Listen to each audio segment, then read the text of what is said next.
Hyundai Santa Fe plug-in hybrid aims to combine the class and quality of an established brand, large 7-seat D-segment family SUV, with an affordable package of cutting-edge plug-in engine technology. A lofty ambition, but this car gets pretty close to pulling it off. As the fairly rapid 8.8 second rest to 62 time of this plug-in variant illustrates, this PHEV Santa Fe feels like it has an engine of far bigger capacity than 1.6 litres beneath the bonnet. Even when it's running without the aid of combustion power, this car's 90 PS electric motor does a reasonable job of powering it in battery motion mode. And when the 13.8 kilowatt-hour battery pack runs out of energy, which WLTP stats suggest will happen somewhere between 36 and 39 miles, and the 1.6 litre TGDI turbo engine cuts in, the combined power output, 265 PS, is more than enough for most safe overtakes or for pressing on when you're late for the school pickup.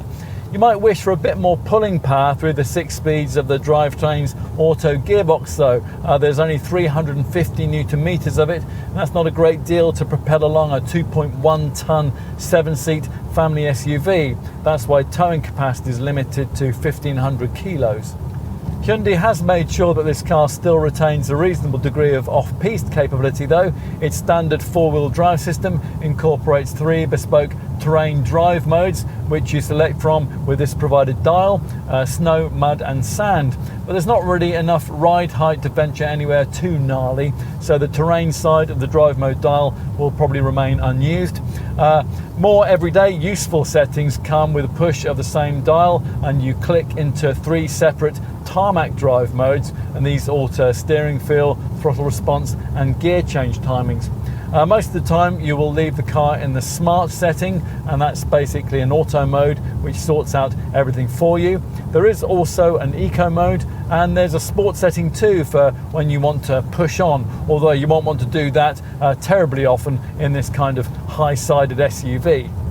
There are no outward giveaways as to this model's plug-in status, unless you happen to notice the badging or the extra filler flap. The latest version of this 4th generation Santa Fe isn't quite the sort of car that's going to have pedestrians bumbling slack-jawed into pavement furniture, but it is undoubtedly a good-looking thing. It has that inherent rightness to its proportions, which will make it tricky not to throw a glance over your shoulder when you lock it up and walk away.